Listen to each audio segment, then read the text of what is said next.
Muchas gracias por atender nuestra llamada. Buenos días. ¿Cómo ha sido este año 2016, Felipe, para comenzar esta conversación? Bueno, un año que partió con una agenda de trabajo muy ambiciosa por parte del sector y del gobierno para recuperar la competitividad que veníamos perdiendo desde posterior a la crisis del virus ISA, con toda una batería de modificaciones regulatorias y con desafíos de mejorar nuestra posición en los mercados para volver a ser una industria atractiva. Y estábamos en eso cuando nos sorprende el florecimiento de algas que hubo desde fines de febrero, que un poco nos remeció y nos hacen reaccionar y aplicar todo un plan de contingencia para poder adaptarnos a esta nueva realidad. Sí, porque fue con un balde de agua fría, ¿no? O sea, te diría como un tremendo balde de agua fría, un terremoto para nosotros. Mira, piensa tú que en 4 días murió la cantidad de peces que mueren en 2 años. Wow. Para hacerte una idea así como gráfica, equivale a 2.000 contenedores grandes llenos de salmón. Todo lo que se perdió en 4 días. Es una cuestión que es brutal, que tuvo un impacto enorme, y donde, bueno, hubo que poner a prueba junto con la resiliencia, la capacidad de trabajo de las empresas, y organizadas con el gobierno y con los proveedores para poder extraer rápidamente toda la mortalidad que se acumuló producto de este fenómeno climático. De hecho, ya leíamos en el Yanquihue que, claro, han habido situaciones que en este retiro de mortandad han algunas empresas quedado algo rezagadas en el actuar. ¿Cómo lo han monitoreado ustedes como ente gremial?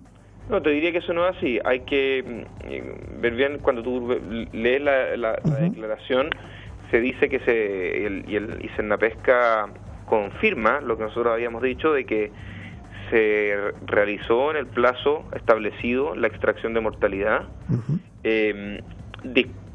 desplegándose una cantidad inédita de recursos materiales, económicos, humanos, incluso muchos recursos de otras regiones, de la 8ª región, buques pesqueros, en una cuestión que es inédita. Imagínate que la logística que tenemos instalada en la región es usamos la logística para extraer mortalidades de 2 años en solo una semana. Una cuestión tremenda que demuestra que se pudo resolver de forma relativamente bien ante una contingencia. Sin embargo, bueno, queda mucho por mejorar. Ya nos pasó hace un par de años con los volcanes, claro, el Cauy, el Chaitén, el Calbuco, y son eventos de la naturaleza que nos han obligado un poco a mejorar cada día más la logística y la coordinación con el gobierno, con los servicios públicos para reaccionar ante las emergencias. Sí, claro, ciertamente. Ha habido estas como críticas muchas veces meramente de observación, digamos, de la ciudadanía en torno a cómo han actuado, por ejemplo, los entes técnicos que podría decirse no pudieron prever la situación del florecimiento de esta alga, ¿no? Como para poder, en el tiempo que se pudiese, digamos, haber tomado alguna medida por último, paliativa para evitar los efectos que hoy día estamos teniendo. ¿Cómo evalúan ustedes lo que fue, por ejemplo, el actuar de Cernapesca en este caso particular? Porque he escuchado opiniones que algunos dicen que esto era imposible de predecir, y otros que dicen, pero a ver, si esta alga florece con el aumento de la temperatura de las aguas superficiales, producto del fenómeno del Niño, y del fenómeno del Niño venimos hablando desde hace varios meses, pudo haberse hecho algo adicional. ¿Cómo lo ven ustedes? Mira, en las situaciones de crisis aparecen siempre muchas versiones y medias verdades también, ¿ya? Pero aquí lo que es claro es que dentro de los florecimientos de algas ocurren en todas partes del mundo, ¿ya? Y eso es un fenómeno de la naturaleza. Ahora, esos fenómenos tienden a ser más recurrentes ante situaciones climáticas como las que trae el fenómeno del Niño, que básicamente altas temperaturas y condiciones de poco movimiento de agua. Ahora, eso es un elemento que uno puede decir un elemento de riesgo para floraciones. Ahora, el grado de concentración de esta floración no se había visto nunca en la historia, y menos de esta alga en particular. y si tú le sumas que este fenómeno no aplica solo al Cerro Reloncaví, sino que a todo un territorio, un país, haber predicho que justo en el Cerro Reloncaví se iba a manifestar esa concentración de esa alga en particular, no hay modelo en el mundo que te pueda dar luces de eso, ¿ya? Los monitoreos quizás son semanales. Evidentemente hay que poner este elemento en la batería de organismos técnicos que se dedican a la salmonicultura y empezar a abordar de manera mucho más profunda el tema de las algas para mejorar los modelos predictivos. Pero hoy no existe un modelo que nos hubiera permitido predecir esta situación, y con la poca capacidad predictiva que hubo, se alcanzó a hacer muchísimo movimiento de peces para salvarlos de las áreas afectadas. Por lo tanto, siempre en estos temas de ciencia se van a encontrar versiones o quienes digan se pudo haber hecho más, se pudo haber hecho esto o lo otro, pero la verdad es que estando ahí, tú ves que, y conociendo los modelos predictivos, te das cuenta que no es un fenómeno que uno pudiese predecir con mucha antelación. Estoy conversando con el gerente general de Salmon Chile, Felipe Manterola. Estaba viendo una nota que que salió ayer en el diario electrónico surnoticias.cl, que dice que Salmon Chile solicita medidas adicionales para enfrentar crisis del sector. Y dentro de lo que es una cita a lo que ha dicho usted como gerente general de Salmon Chile, dice que se requiere una mesa de trabajo donde intervengan los, comillas, actores reales. Sí. ¿A qué se refiere con los actores reales? Aquí hay que ser muy claro. Nosotros, desde el día 1 de la emergencia, nos coordinamos inmediatamente con el gobierno regional, con los pescadores artesanales de las áreas afectadas y con los trabajadores de la industria representados en la CONATRASAL, que es la Confederación de Trabajadores de la Industria del Salmón, y con Confetrasur, que representan vasta parte de los trabajadores embarcados.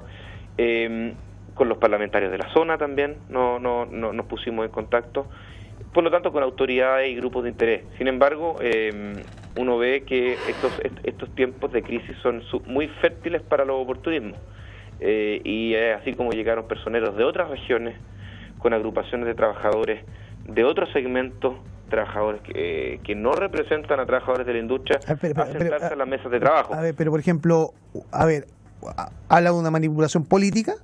No me corresponde a mí hacer ese análisis. A mí lo que me interesa... Pero si dice que son parlamentarios de otras zonas que no tienen nada que ver con lo que estoy entendiendo, ¿no? Gente de otras regiones, de otras circunscripciones que vienen a sentarse a la mesa de toma de decisiones, primero sin convocar al gremio ni a las empresas productoras, sin convocar a los trabajadores de la industria del salmón y sin convocar a los pescadores artesanales. Solo para aclarar, ¿de quién estamos hablando? ¿Qué parlamentario? No, pueden ser, hay distintos personeros, hay parlamentarios, hay dirigentes de agrupaciones sindicales que no representan a la industria, no vale la pena personalizarlo. Pero, por ejemplo, la CUT. Miembros de la CUT Yanquihue, entre otros, etcétera. Pero lo importante y el porqué de la convocatoria o el llamado que le hacemos al gobierno, y que se lo hicimos del primer día al intendente, de hecho en los días de la crisis: señor intendente, por favor, juntemos de emergencia a una mesa con los involucrados de manera de mejorar la coordinación. Cuando estábamos frente a la mortalidad de 2 años, al equivalente a 2.000 contenedores o camiones grandes llenos de pescado en el agua que había que sacar. Entonces, ¿cómo tú vas a desviar la atención, los recursos, el tiempo para planificarte con quienes no son los actores involucrados? Y eso es lo que le pedíamos al gobierno. Convoquemos a ese grupo para tomar las mejores decisiones, coordinarnos, ver las medidas de excepción ante un fenómeno totalmente anormal, y ahora en adelante, y lo que también le solicitamos al gobierno, generemos planes de contingencia regionales ante los diversos fenómenos que nos afectan, porque tuvimos el año pasado el volcán Calbuco, hace un par de años el Cauye, antes el volcán Chaitén. Claro. Entonces hay fenómenos, el 2010 la alerta de tsunami, hay fenómenos de la naturaleza para los cuales tenemos que ir evolucionando todos, industria y Estado, y debemos ir coordinándonos. ONEMI, Carabineros, Armada, Sernapesca, Medio Ambiente, los prestadores de servicios, etcétera, para poder reaccionar de la mejor manera posible. Y ese es el llamado que hacemos de manera muy propositiva y proactiva. Lo que pasó, ¿Felipe? Y queremos mirar para adelante. Para poder dimensionar, a ver, porque hablamos de una situación bastante, en magnitud bastante grande, o sea, 2 años de mortandad, Sí. que en pocas semanas, digamos. Esto se lo comparamos con el virus ISA. El impacto es distinto, no es comparable, No, es menos que...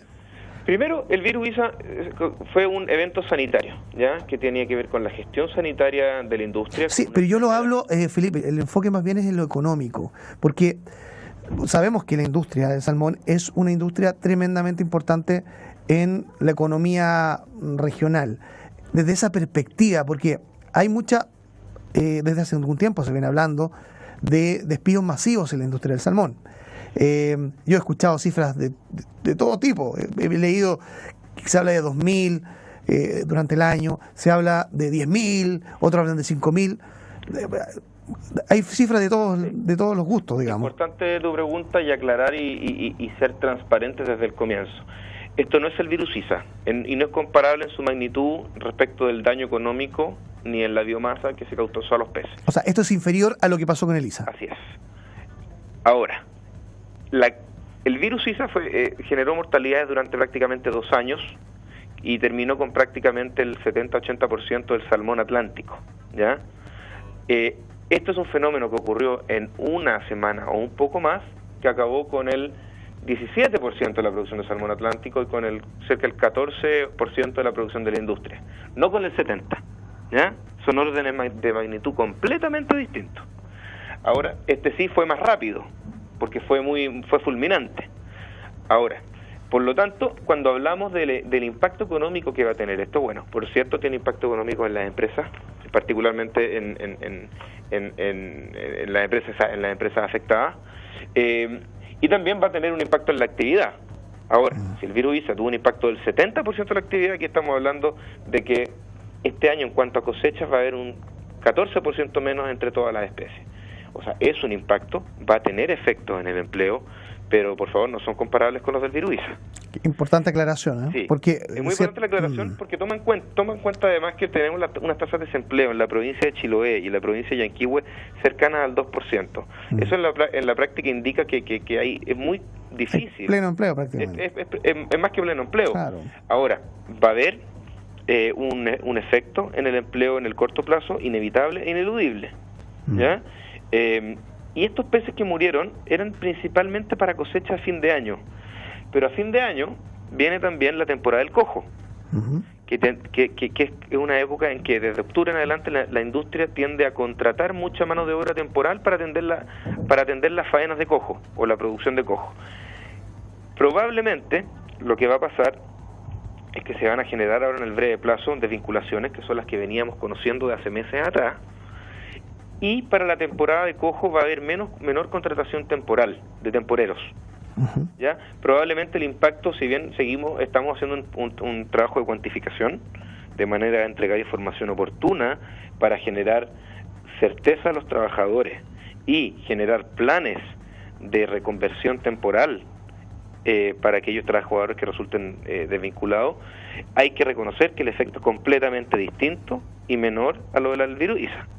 Bien, o sea, perfectamente dimensionado, de acuerdo a lo que comenta Felipe, queda más claro que esta situación no es comparable bajo ningún aspecto. No.